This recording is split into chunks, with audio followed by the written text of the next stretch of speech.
The night sky over Memphis lay heavy with late summer heat, a humid veil that clung to the streets and windows of the city. Long before the first note would echo inside the Mid-South Coliseum, the sidewalks around it pulsed with footsteps. Families, young couples, veterans of rock and roll, and children experiencing their first taste of live music all streamed toward the glowing arena. The promise was the same for each of them: to see Elvis Presley in the flesh, to feel his voice vibrate in their bones.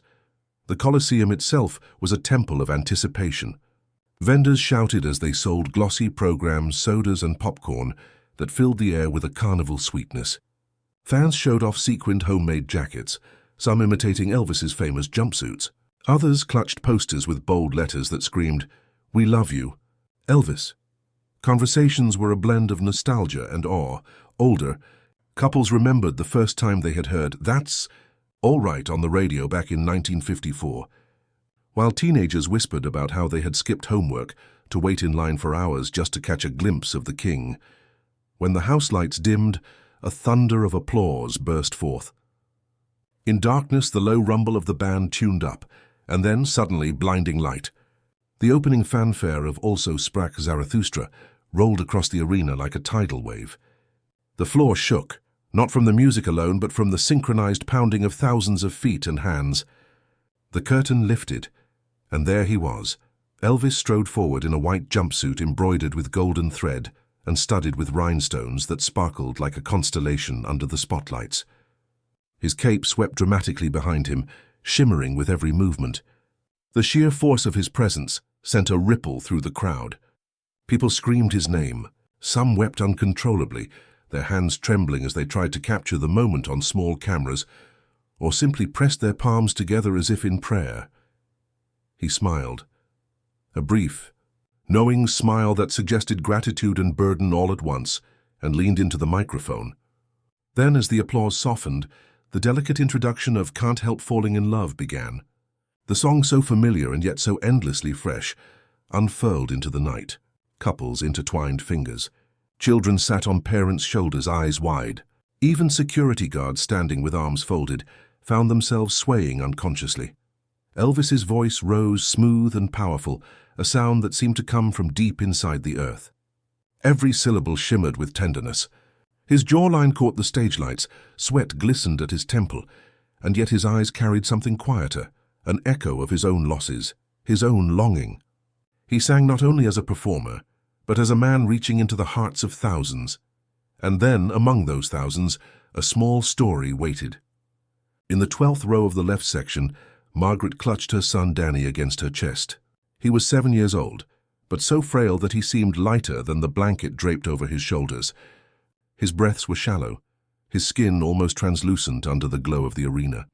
Doctors had told Margaret that Danny had only hours, perhaps a single day left. No treatments remained, but Danny had begged for one last dream: to see Elvis Presley sing before he left this world. Margaret had pleaded with doctors to let her take him, knowing the risk of travel, knowing the strain could shorten his time even more. They warned her it was reckless. She didn't care. She would not let her boy slip away without this moment. As Elvis's voice carried across the Coliseum, Danny stirred faintly. His eyes opened just enough to see the stage glowing like a crown of stars. A fragile smile tugged at his lips. "Mama," he whispered, his voice barely audible. "That's him." Margaret pressed a trembling kiss into his hair, her tears sliding onto his forehead. Pride and grief warred in her chest. The music went on, each verse heavier than the last. Margaret's heart thundered. Could Elvis even know that her boy was here? Could he realize what this night meant? She felt desperation rising like a wave. Her throat tightened. And before she could stop herself, she stood. "Elvis, please!" Her cry tore through the air, breaking the perfection of the performance. Heads turned. The band faltered, uncertain. She tried again, louder, her voice trembling with anguish. "My son! He's dying!" The words ricocheted through the arena like a gunshot. Elvis's voice stopped mid-line. His eyes widened, scanning the sea of faces. The spotlight seemed suddenly cruel, trapping him in a moment no stage rehearsal had prepared him for. A hush spread, devouring every whisper, every cough, every shuffle of feet. 18,000 people froze, breathless, waiting to see what would happen next. Elvis stood frozen for a heartbeat. microphone still in his hand but lowered slightly, as though gravity itself had pulled it down. His gaze swept across the audience, searching. The spotlights made it impossible to see beyond the first few rows, so he raised his hand to shield his eyes. Somewhere out there a mother had cried out, and every soul in the Coliseum felt the ache in her voice. "Hold it," Elvis murmured, his words aimed at the band. The guitarist's hands hovered above the strings. The drummer's sticks paused mid-air, the horns fell silent. Suddenly the 18,000-seat arena shrank to the size of a living room. Every heart synchronized, every breath caught in suspense. Security guards moved down the aisle toward Margaret, their postures stiff and ready. They were used to handling fainting fans, the occasional overzealous admirer, but this felt different. Margaret was clutching Danny, her boy limp in her arms. She wasn't screaming anymore, only whispering through her tears, "Please, just let him see you. He loves you so much." "Please," Elvis raised his free hand sharply. "Wait." The single word echoed through the sound system, calm yet commanding. The guard stopped. Then he spoke again, his southern drawl steady. "Let them come." A ripple of surprise moved through the crowd. It wasn't applause, it wasn't chatter, just a wave of awe. Margaret, trembling, began to walk down the aisle. Each step looked like it might be her last, yet she pressed forward. Fans reached out, not to block her but to steady her. One woman offered her tissue. Another touched Danny's small hand and whispered a prayer. Strangers became companions in an instant, forming a corridor of compassion. On stage, Elvis moved to the very edge and crouched, his jumpsuit glittering like 1,000 tiny suns. His jaw trembled, his eyes glistened. This wasn't a scene rehearsed in Las Vegas or planned by managers. This was life raw and unfiltered, breaking into his concert like a storm through an open door. At last, Margaret reached the stage. Elvis leaned down, extending both hands. "Mom," he said softly into the microphone, "come on up here. Take your time." His voice carried warmth that wrapped the arena in silence. Security helped her climb the short stairs, careful not to jostle Danny. The boy's head lolled weakly against her shoulder.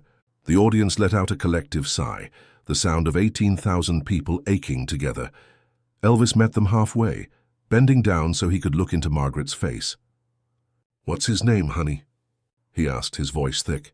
"Danny," she managed through tears. "He's 7. Elvis's breath caught. He knelt so that his eyes met Danny's. The boy's eyelids fluttered, and his hand slipped from the blanket. Elvis reached out and cupped it gently, surrounding it with his own. His voice dropped low. "Hey, Danny, I'm Elvis." A nervous laugh rippled through the crowd, half relief, half heartbreak. Against all odds, Danny smiled faintly. The Coliseum no longer felt like a concert venue. It felt like a chapel, a hospital room, a home all at once. Elvis's presence filled it, but in that moment it wasn't as a superstar. It was as a man, a son, and a father. "Folks," he said, turning briefly to the microphone without letting go of Danny's hand, "sometimes the good Lord asks us to stop the music for a different kind of song." His voice cracked slightly, and the audience leaned forward as one. The band waited for his cue. The pianist placed his fingers softly on the keys. The drummer brushed the snare like falling rain, and the guitarist held a note as fragile as the breath of the child on stage. Elvis looked at Margaret. "May I?" he asked, tilting his head toward Danny, silently asking permission to hold him. Through her tears, Margaret nodded.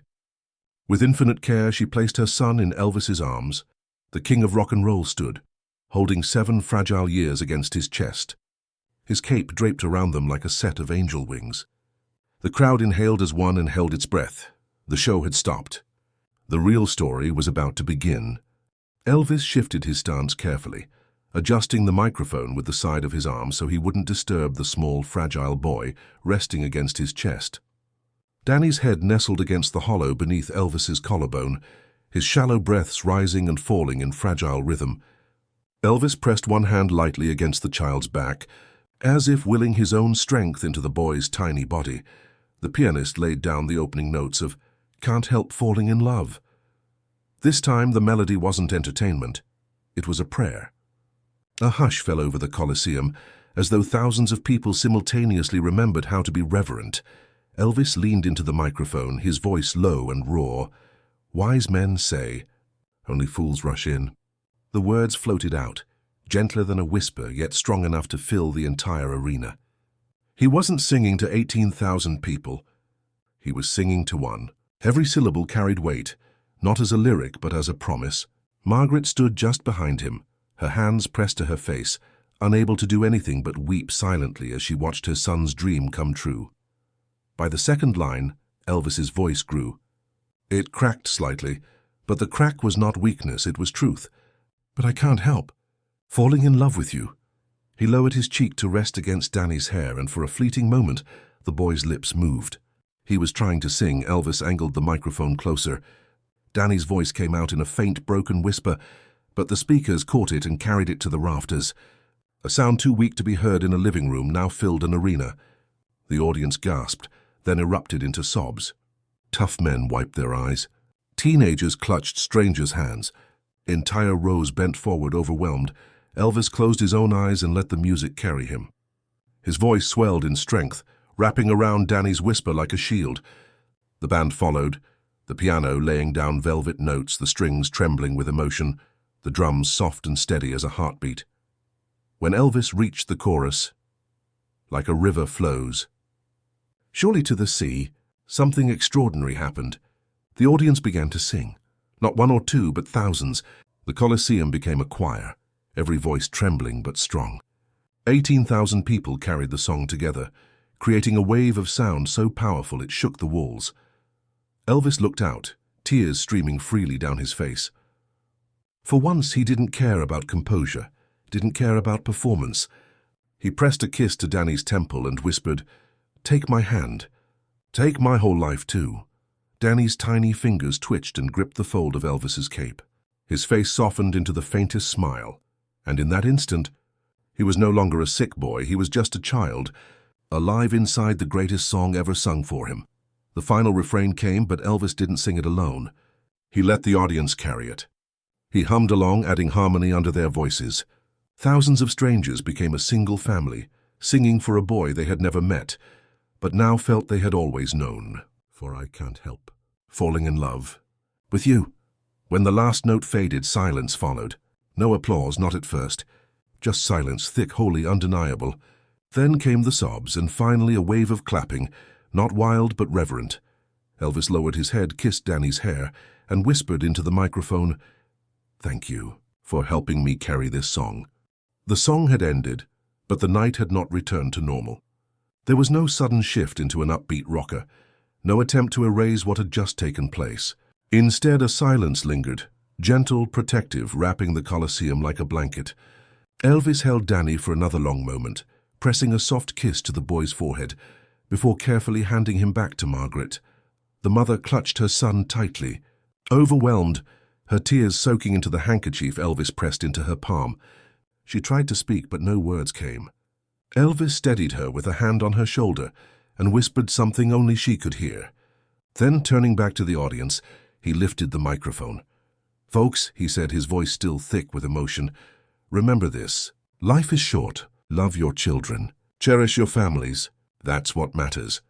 The applause that followed wasn't the usual roar of excitement. It was softer, deeper, filled with respect. Many stood, not because the concert was over, but because the moment demanded reverence. Whole rows embraced one another. People who had never met became companions in grief and gratitude. Elvis gestured to the band. Instead of jumping into another chart topper, they moved into a gospel number.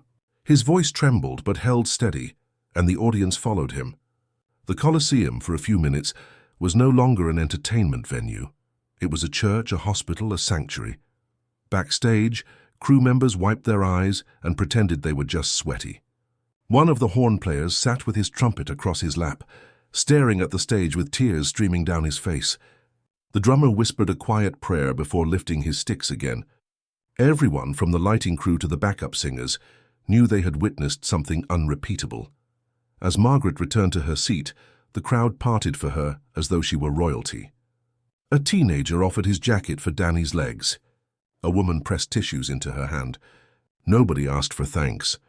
The concert had turned thousands of strangers into a single, compassionate family. Elvis continued with the set, but something had changed. "Love Me Tender" became more than a love song. It became a lullaby for every parent in the room. "You Gave Me a Mountain" sounded like a confession, a prayer sent skyward. Every lyric he sang carried the weight of what had just happened. Reporters scribbled furiously, but eventually put their pens down, realizing no article could capture it. A local DJ near the back whispered into a small recorder, "I don't know how to describe this. It feels like church. It feels like saying goodbye. It feels like love." Later that night, fans would say they remembered the smallest details, the way a spotlight caught dust in the air, making it look like snow, the faint scent of cologne and popcorn mixing into something holy, the sound of a single sob on the balcony that spread like a contagion of empathy. When the show reached its final numbers, Elvis thanked the band, the crew, and the audience. Then he added something he had never said before. "I want to thank Danny for reminding me why we sing at all."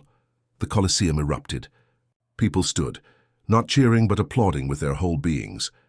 They clapped for Danny, for Margaret, for Elvis, for themselves, for the reminder that music is not about perfection but about connection. And as Elvis took his final bows that night, he wasn't just the king of rock and roll. He was a man who had opened his heart in front of thousands and, in doing so, had shown them the very essence of love.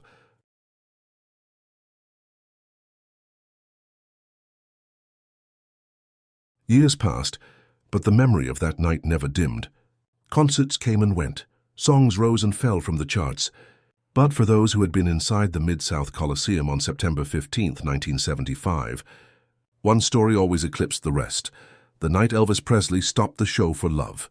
People carried the tale in shoeboxes of ticket stubs and folded programs, in journals scribbled with shaking hands. In the quiet corners of memory they revisited when life grew too heavy. They didn't always recall the exact set list, or whether Elvis wore the cape with gold embroidery or silver. But they all remembered a single cry from the crowd, a mother's desperate plea, and a singer who answered. Margaret kept everything. She pressed the handkerchief Elvis gave her between the pages of a Bible, where its faint scent of cologne lingered for years. She saved the ticket stubs, the program, even a tiny rhinestone that had shaken loose from his cape that night. But above all, she carried the memory of how Elvis had looked at her boy, not as a fan, not as a symbol, but as a child whose life mattered. "He saw us," she would say when asked. That was enough. For Elvis, the night became a compass he never spoke of publicly. He didn't tell the press, didn't use it as publicity. But his closest friends noticed the change. In the ballads, his delivery softened.